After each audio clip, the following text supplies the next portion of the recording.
शेर पर तवज्जो करेंगे। एक शेर सुनेंगे आप लोगों के हवाले है, जितने रज़ाकार हजरात, जितने मुआविनीन हजरात, सबके हवाले ये शेर है कि सोच भी इश्क पर मुश्तमिल चाहिए, फैज़े गौसो रज़ा मुस्तकिल चाहिए, सिर्फ पैसों से होता नहीं मुनक़िद, ऐसा जलसा सजाने को दिल चाहिए, ऐसा जलसा सजाने को दिल चाहिए। ये शेर आप लोगों को तो इस बस्ती में दोबारा नहीं बल्कि कई बार सुनना चाहिए था। जनाब आशिक को भी ये शेर कहना चाहिए कि दोबारा ये शेर को पढ़ दिया जाए, मगर पढ़ा जाए दोबारा सुभान अल्लाह बोलेंगे तो मैं शेर पढ़ूंगा, इसीलिए वरना मैं नहीं पढ़ूंगा। कि सोच भी इश्क पर मुश्तमिल चाहिए, फैज़े गौसो रज़ा मुस्तकिल चाहिए, सिर्फ पैसों से होता नहीं मुनक़िद, ऐसा जलसा सजाने को दिल चाहिए, ऐसा जलसा सजाने को दिल चाहिए।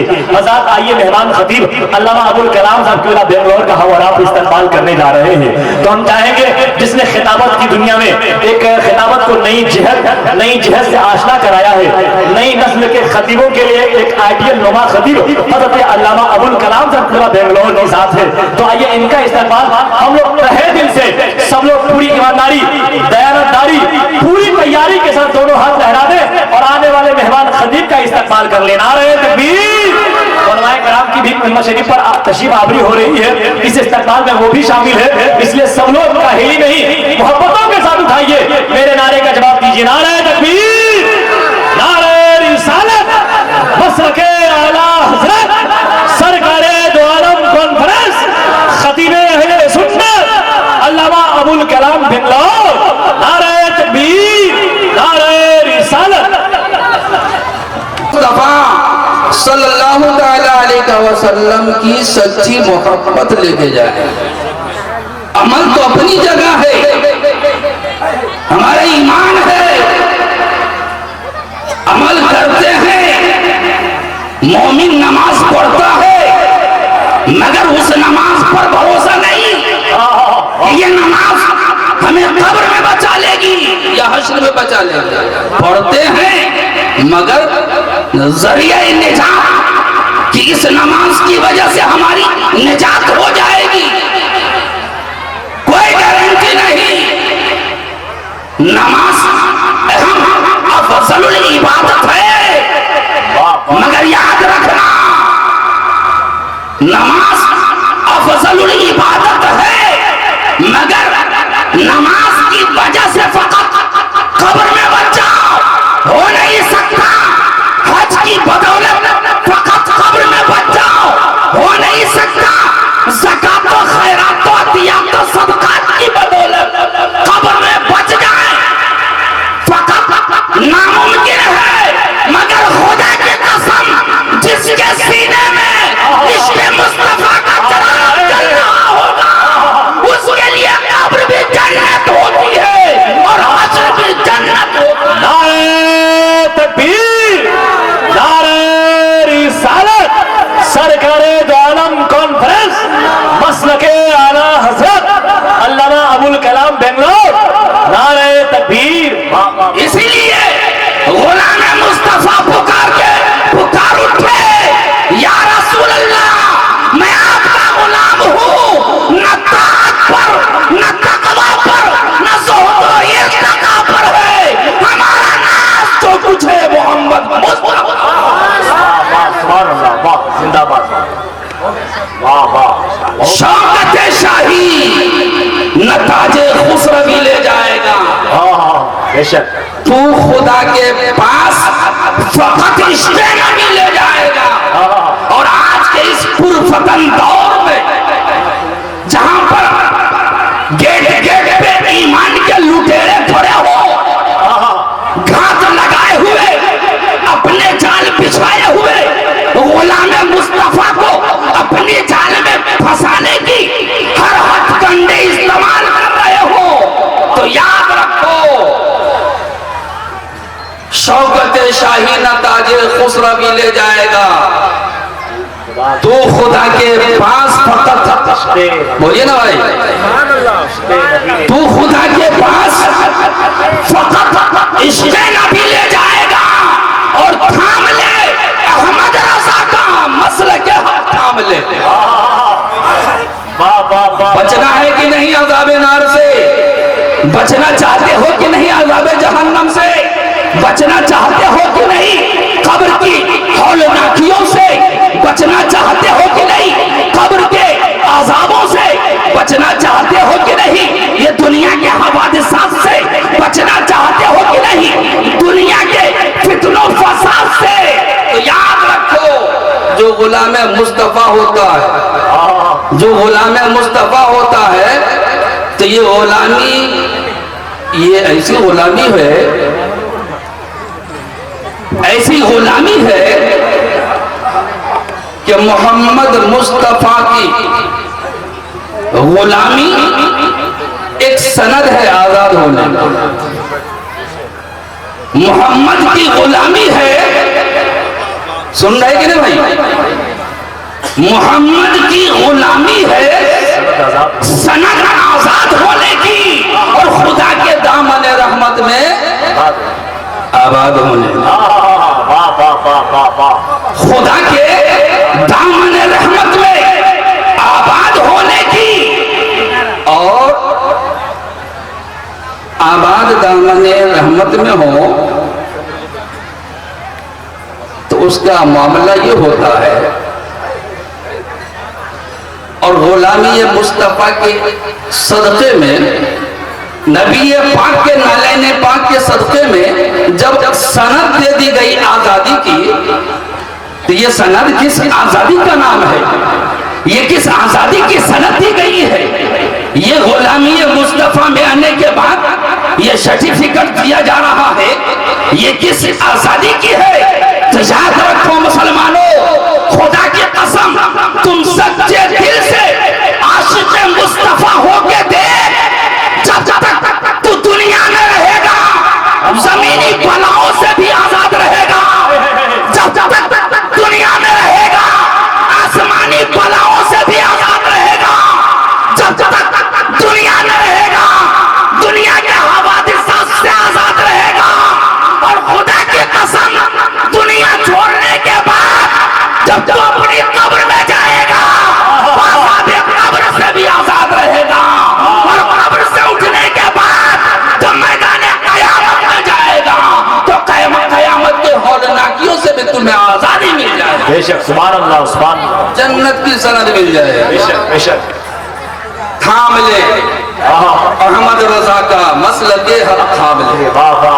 चूंकि जगह जगह पे धाती लोग बैठे हैं, जगह जगह पर हर तरह के लिबास में, हर तरह की शक्लों सूरत में तुम्हारे ईमान के लुटेरे डाकू लोग बैठे हैं।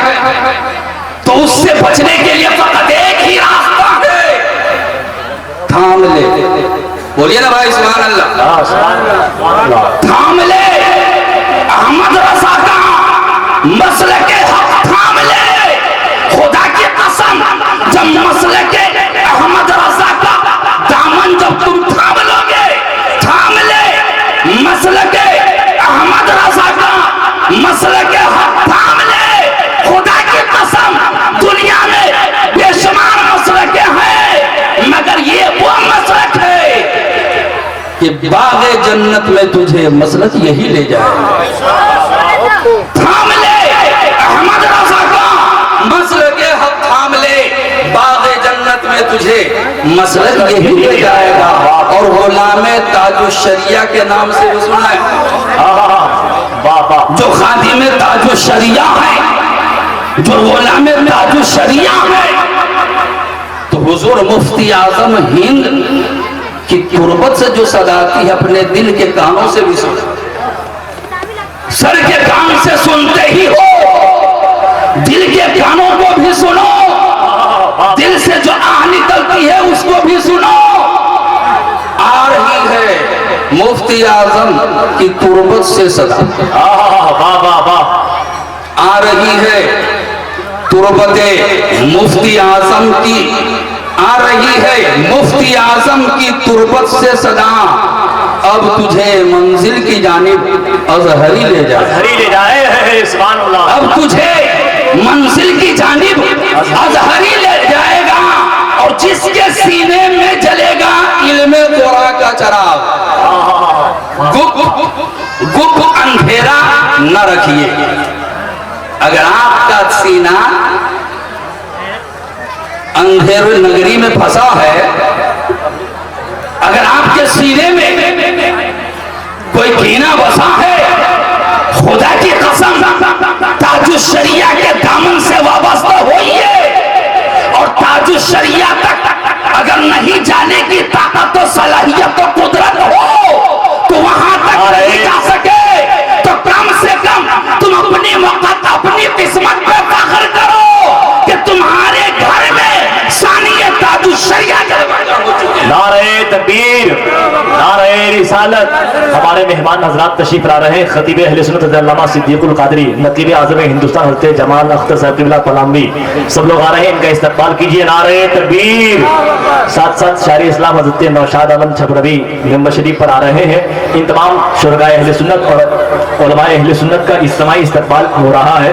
सब लोग मोहब्बतों के साथ नारा लगाइए। नारे तकबीर, नारे रिसालत, उलमाए अहले सुन्नत, नारे तकबीर, नारे रिसालत।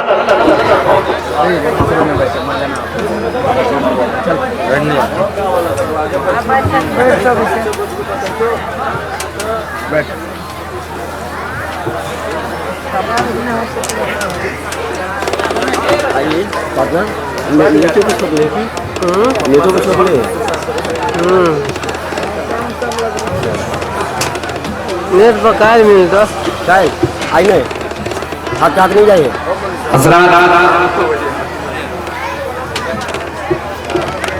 अब मैं चाहता हूं कि बिला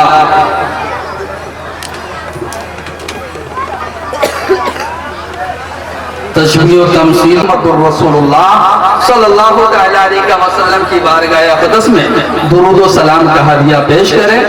और ये अल्लाहु रब्बु मुहम्मदिन सल्लल्लाहु अलैहि वसल्लम नहनु इबादु मुहम्मदिन सल्लल्लाहु अलैहि वसल्लम सलातु व सलामुन अलैका या रसूलल्लाह सल्लल्लाहु तआला अलैहि वसल्लम। हज़रात, बहुत ही खुशकिस्मत है वो लोग जिन्होंने अपने मेहनत की कमाई से हर तरह से अपने आप को तैयार किया और इतना बड़ा प्रोग्राम, इतना बड़ा इजलास कि देखने के बाद तबीयत मचल उठी। और यकीन जानिए ये आप लोगों ने आखिरत के लिए बहुत बढ़िया काम किया।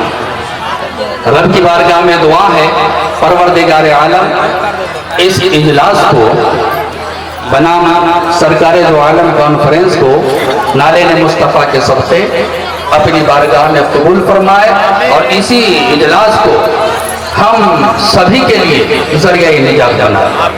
हज़रात, हमारी औलाद की फितरत है कि अल्लाह ने सब कुछ दिया है, बेहतरीन इमारत दी है, महल दिया है, तो महल ही के आंगन में सोचते एक बगीचा तैयार किया, एक बगीचा लगाते हैं। बगीचा लगाया आपने और उस बगीचे में ढूंढ ढूंढ करके हर तरह से मेहनतों मशक्कत झेलने के बाद कोशिश ये रही कि हमारा बगीचा ऐसा हो, हमारा बाग ऐसा हो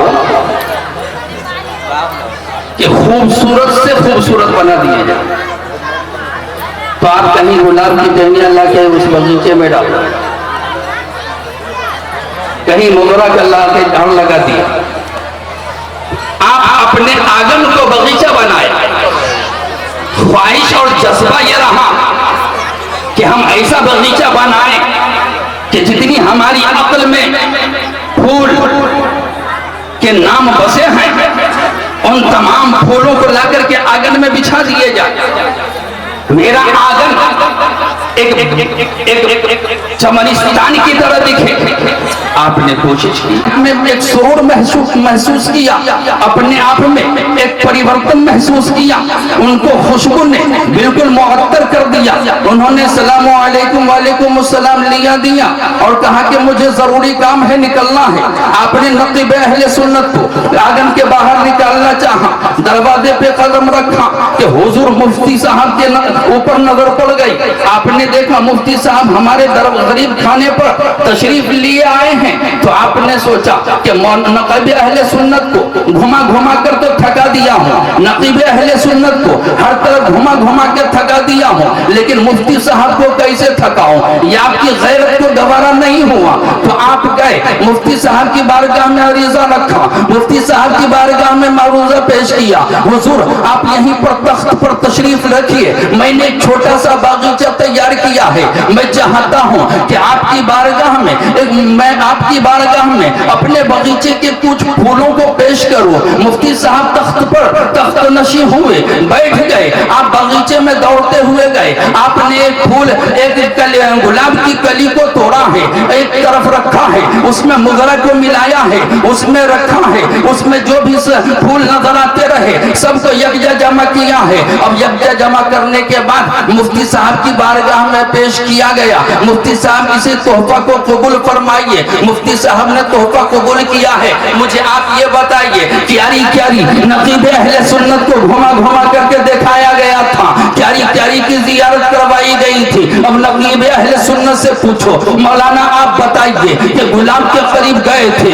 आपको कैसा महसूस हुआ था? तो नक़ीब अहले सुन्नत फरमाएंगे, कसम खुदा की, जब मैं गुलाब के करीब गया था तो गुलाब की खुशबू महसूस कर रहा था। जब चंपा के करीब गया था तो चंपा की खुशबू पा रहा था। जब चमेली के करीब गया था चमेली की खुशबू मिल रही थी। जब गुलबहार के करीब गया था उसी की खुशबू पा रहा था। जिस फूलों के करीब पहुंचा उसी की खुशबू से मुअत्तर हो रहा था। लेकिन अब बताओ दोस्तों कि मौलाना नक़ीब अहले सुन्नत से पूछो कि आप गुलाब के करीब गए थे, उसे क्या कहा जाएगा? कहा कि फूल ही कहा जाएगा। मुगरा के करीब गए, फूल ही कहा जाएगा। मैंने पूछा, फला साहब आपने नक़ीब अहले सुन्नत को जो अपने आंगन में ले जाने के बाद क्यारी क्यारी घुमाया था, आखिर मुफ्ती साहब को क्यों नहीं घुमाया? तो आप कहेंगे कि मौलाना साहब आप नहीं समझे, मैं नक़ीब अहले सुन्नत को फूल फूल की जियारत करवा रहा था, क्योंकि वो नौजवान हैं,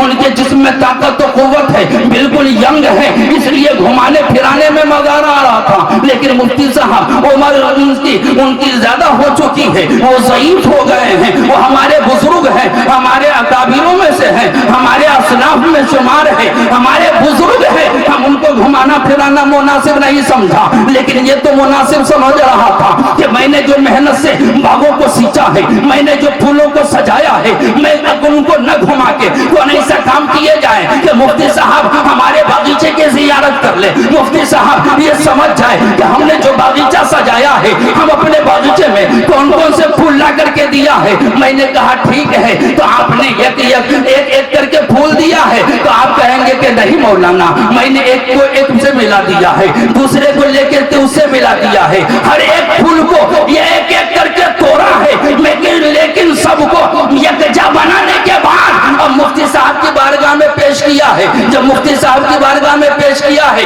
मैंने पूछा ये जो तोहफा दे रहे हो उसका दाम क्या है, उसे क्या कहा जा सकता है? तो आप कहोगे मौलाना इतना भी नहीं समझते हो, अगर एक फूल दिया जाता तो फकत फूल कहलाता, मगर खुदा की कसम मैंने अपने चमड़े में से, मैंने अपने बागीचे में से, तमाम दरख्तों में से तमाम कलियों को चुना है, तमाम फूलों को यकजा किया है और गुलदस्ता बना करके मुफ्ती साहब की बारगाह में पेश किया है। तो दोस्तों आपने सोचा कि मैं अपने मुफ्ती साहब की बारगाह में गुलदस्ता तैयार कर लूं, और जब गुलदस्ता तैयार कर लिए जाए तो उनकी बारगाह में पेश कर दिए। ये हमारी और आपकी फितरत होती है, ये इंसानों की फितरत होती है। मगर दोस्तों ये तो हमारी और आपकी बात हो रही है। रब ने भी चाहा, रब ने क्या चाहा, परवरदिगार तूने क्या चाहा? रब ने चाहा कि मैं भी एक बागीचा तैयार करूं, मैं भी एक चमनिस्ता तैयार करूं, बागे नबूवत और रिसालत के फूल खिला दिए जाए।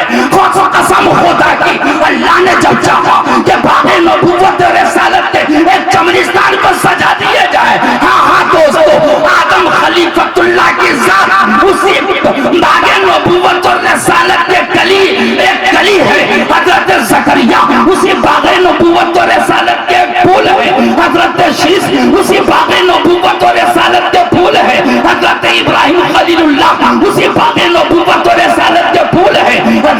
इस्माइल ज़बीहुल्लाह, उसी बाग़े नबूवत और रसालत के फूल है। हज़रत यूसुफ खलीफतुल्लाह, उसी बाग़े नबूवत और रसालत के फूल है। हज़रत इस्माइल ज़बीहुल्लाह, उसी बाग़े नबूवत और रसालत के फूल है। लेकिन दोस्तों, जो आदम के करीब गए फकत आदम के खुशबू पाए हैं, जो ज़करिया के करीब गए उनके खुशबू पाए हैं, जो शीश के करीब गए उनके खुशबू पाए हैं। मगर जितने भी बाग़े नबूवत और रसालत के फूल हैं, एक चमन में लहलहाते नजर आते हैं, एक चमन में है मुस्कुराते नजर आते हैं। आदम से लेके ईसा तक जितने भी अंबिया, जितने भी मुरसलीन हैं, सब के सब बाग़े नबूवत और रसालत के लहलहाते हुए फूल हैं। मगर अल्लाह ने चाहा कि एक गुलदस्ता तैयार किया। कहिए ना भाई सुभान अल्लाह, मचल के बोलिए। मुंह में लड्डू छुपाए रखे हैं, अपने हाथों को बुलंद करके कहिए या रसूल अल्लाह। ये जान लीजिए, मैं स्टेज पर बैठा हूं, आप लोग नीचे बैठे हैं, उसके बाद भी हम सबको नहीं देख पा रहे कि लोगों ने हाथ उठाया नहीं उठाया। कोई जरूरी नहीं कि हम सबको देख लें, जरूरी है? बोलिए भाई, सब को देख लें ये कोई जरूरी है? अरे बोलिए ना, कोई जरूरी नहीं है। मगर मुसलमानों, अपने मुक़द्दर पे जितना फख्र करो उतना ही कम है। अरे मौलाना अबुल कलाम इतने ऊंचे स्टेज पर बैठकर करीब से करीब तक लोग बैठे हो, कोई जरूरी नहीं कि सबको देख ले। मगर खुदा की कसम, हमारा और आपका पैगंबर ऐसा है, हमारा और आपका नबी ऐसा है। अरे कोई जरूरी नहीं कि हम सबको देखें, मगर खुदा की कसम हमारे महबूब ऐसे हैं जो मदीने से सब गुलामों को अपने नबी को हाजिर व नाजिर मानते हुए या रसूल अल्लाह कहो, और मचल के बोलो या रसूल अल्लाह सल्लल्लाहु तआला अलैहि वसल्लम। अल्लाह ने चाहा कि मैं एक गुलदस्ता तैयार करूं। हम लोग चाहे तो अपने बगीचे के हर फूलों में से एक फूल की कली को चुना, एक गुलदस्ता तैयार किया। अब अल्लाह ने चाहा कि बाग़े नबूवत और रिसालत के फूलों को जमा किए जाएं, एक गुलदस्ता तैयार किए जाएं। तो अल्लाह ने जब चाहा तो आदम की खिलाफत भी गुलदस्ते में हो, हजरत इब्राहिम की सब्र रज़ा भी उस गुलदस्ते में हो। तो दोस्तों, नबी पाक साहब औलाद सल्लल्लाहु तआला अलैहि वसल्लम की जात को अल्लाह ने जब बनाया, जब पैदा किया, जितनी खूबियां, जितनी खूबसूरतियां, जितने भी अनवार थे, जितने भी अच्छाइयां हैं, जितनी भी भलाइयां हैं, तमाम को जमा किया गया। जो अलग अलग खूबी दी गई थी, तमाम खूबियों को यकजा किया गया और अपने महबूब को बना दिया गया, अपने महबूब को भेजा। और जब भेजा है तो न उससे पहले कोई ऐसा था, न कोई आया, न कयामत तक कोई आ सकता। ये वो रसूल है जिसकी तरह कोई न हुआ न हो सकता है, न पहले कभी आया न कभी आ सकता है। ये वो रसूल है कि हम कहें हमारे महबूब है, आप कहो हमारे महबूब है, हमारे बाप कहे हमारे महबूब है। अंग्रेज तो जानते हैं, उसने सवाल किया कि मेरी बंद मुट्ठी में जो चीज है वो क्या है? सरकार आप बता देते कि तुम्हारी बंद मुट्ठी में कंकड़ियां है, बता देते कि नहीं? क्यों नहीं बताते भाई? सरकार जब ये जानते हैं कि तुम्हारे बंद मुट्ठी में जो चीज है वो मेरा कलमा पढ़ लेगी, तो बता नहीं सकते थे? बता सकते थे मगर बताया नहीं। कारण क्या था? अगर बता देते तो हमारा सर आपका सर नीचे हो जाता। बता देते सरकार क्या अबू जहल तुम्हारी बंद मुट्ठी में कंकरियां है, तो आज हमारा सर बुलंद नहीं होता, सर खम हो जाता। सरकार बहुत बड़े करीम और करम नवाब है, बड़े ही करम नवाब है। या रसूल अल्लाह, मेरा ईमान है कि आप चाहते कि अबू जहल की बंद मुट्ठियों में कैद होने वाली कंकरियों की साइज बता देते। बोलिए ना भाई सुभान अल्लाह। सरकार चाहते तो बंद मुट्ठी में जो कंकरियां कैद थी उसकी साइज बता देते, उसके रंग बता देते। सरकार चाहते तो उसके डिजाइन बता देते, मगर सरकार उसके रंग नहीं बता रहे हैं, सरकार उसके डिजाइन नहीं बता रहे हैं, सरकार कंकरियों का नाम नहीं ले रहे हैं। या रसूल अल्लाह, ये तेरा बहुत बड़ा करम है कि आपने अपने गुलामों के सर को और बुलंद बता देते तो क्या होगा? आज यही तकरीर हम बोल रहे होते, कोई उलमा हम में से खिताब कर रहे होते, एक डॉक्टर खड़ा होता, मौलाना बहुत हो गया, अब चुप करो।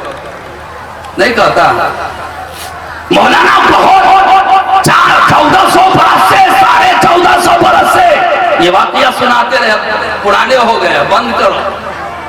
मौलाना कहता क्यों? तो डॉक्टर कहता है मौलाना साहब बंद मुट्ठी की क्या हैसियत है, पेट के अंदर हम बताते हैं कि क्या। कहता कि नहीं भाई? डॉक्टर कहता तुम्हारा नबी अगर बंद मुट्ठियों के अंदर जो चीज शय है उसकी साइज बताता है तो हम भी बताते हैं कि पथरी कहाँ है, गुर्दे में है कि मसाले में है। मैं भी साइज बता देता हूँ, उसका डिजाइन बता देता हूँ, उसके जो कलर होते हैं वो डॉक्टर बताता है। तो दोस्तों निगाहे नबूवत देख रही है, ऐसा जमाना आने वाला है कि कोई आदमी खड़ा होकर कह सकता है, वो कह सकता है कि बंद पेट के अंदर की कंकड़ियां बता दो, कहां पर कंकड़ियां छुपी है, कहां पर पोशीदा है, कहां पर मुंह छुपाए बैठा है। तमाम चीजों को उजागर करके इल्मी तरक्की की बिना पर वो बता सकता है। निगाहे नबूवत देख रही थी, इसलिए इस तरक्की के मुंह पे तमाचा दिया और कहा के तरक्की पे घमंड करने वालों याद रखो, ये तो हो सकता है कि तुम कंकरियों की साइज बता सकते हो, ये तो हो सकता है कंकरियों की डिजाइन बता सकते हो, ये तो हो सकता है कंकरियों का शुमार करके बता सकते हो, मगर खुदा की कसम कयामत आ सकती है, कभी भी कंकरियों से अपनी बात बलवा नहीं सकते। सरकार ने करम किया, हमारे और आपके सर को और बुलंद किया। अगर बोलने में कोई तरह की कसदन सहवन गलती सरदई हुई हो तो अल्लाह अपने हबीब के सदक़े हमारी गलतियों को दरगुजर